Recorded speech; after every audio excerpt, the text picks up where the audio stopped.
Hello and welcome back to another revision tutorial with Miss Sweet.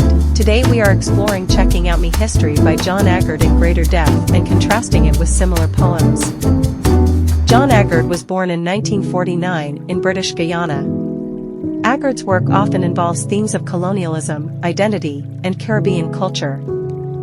Although Checking Out Me History was not published until 2005, the poem focuses on one of the main issues of the century, colonialism and colonized people's fight for independence. The latter half of the 20th century, when Agard was coming of age, saw many colonized countries gain that independence.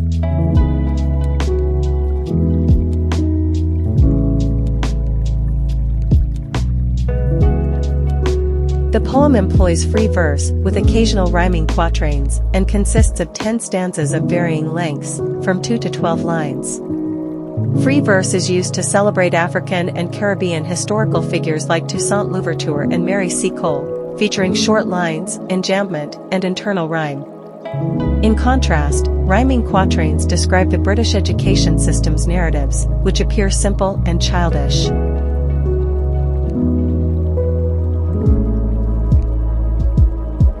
The poem uses free verse with no formal meter, creating a conversational tone and breaking from traditional European poetic forms.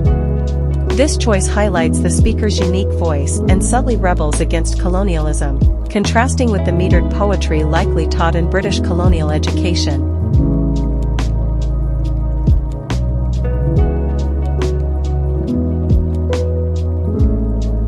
The poem uses varied rhyme schemes, with contrasting styles, for different content. End-rhymed quatrains describing colonial teachings use simple, predictable rhymes, resembling nursery rhymes. In contrast, stanzas about Caribbean figures use complex rhyme schemes, including full, slant, and internal rhymes.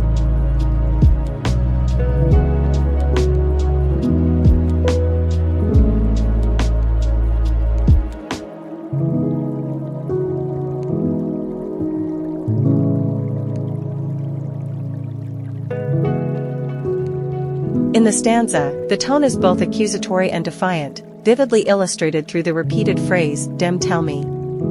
This repetition underscores the speaker's dissatisfaction with the narrow and biased information disseminated by those in power. Agard's use of Caribbean Creole dialect, specifically employing dem instead of they and wa instead of what, serves as a powerful assertion of his cultural identity while simultaneously challenging the dominance of Standard English. The insistent repetition of dem tell me amplifies the rhythmic quality of the stanza, highlighting the speaker's frustration and the relentless nature of his critique against the imposed singular narrative.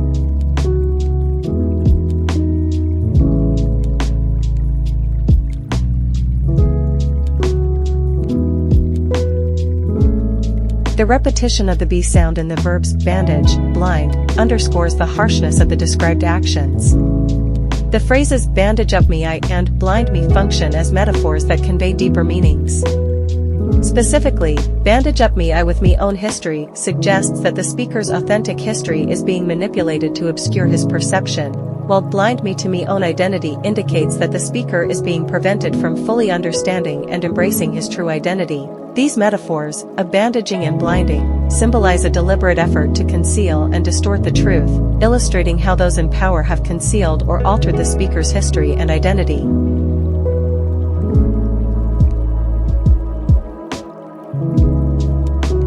Percy Bysshe Shelley's Ozymandias explores the theme of oppression through its depiction of a once powerful ruler whose grand ambitions are ultimately rendered meaningless by time. The poem describes the remains of a colossal statue in the desert, with its inscription boasting of the ruler's supreme power and accomplishments. However, the surrounding desolation and the statue's shattered visage starkly contrast with the ruler's grandiose claims, illustrating the impermanence of tyrannical power and the ultimate futility of their rule. The imagery created by the alliteration boundless and bare desert further emphasizes the isolation and erosion of Ozymandias' authority.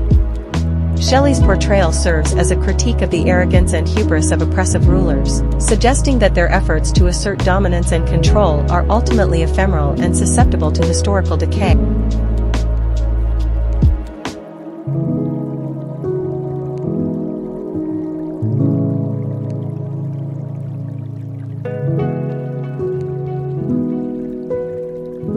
The juxtaposition of 1066 and All Dad and Dick Whittington and He Cat with Toussaint Louverture starkly contrasts the trivial or Eurocentric historical narratives with the significant yet overlooked contributions of Black historical figures. This comparison underscores the speaker's critique of bias in historical education, revealing an ironic disparity. While minor tales such as Dick Whittington's Cat are prominently featured in the curriculum, crucial figures like Toussaint Louverture are conspicuously absent. This irony not only highlights the absurdity inherent in the selective presentation of historical narratives, but also exposes the systemic bias that marginalizes important contributions from non-European perspectives.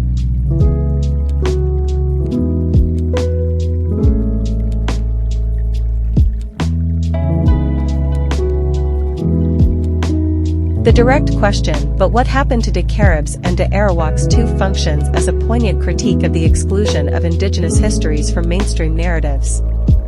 This rhetorical question directly confronts the omission of these cultures, compelling readers to reflect on the broader implications of such historical erasure.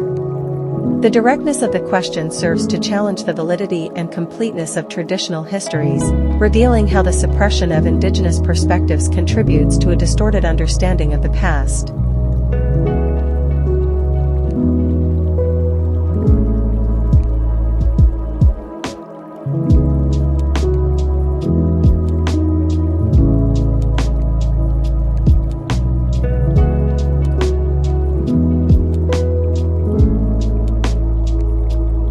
Both Carol Ruman's The Emigre and John Agard's Checking Out Me History examine themes of identity and the impact of historical and cultural narratives, but they do so through distinct lenses of personal and collective experience.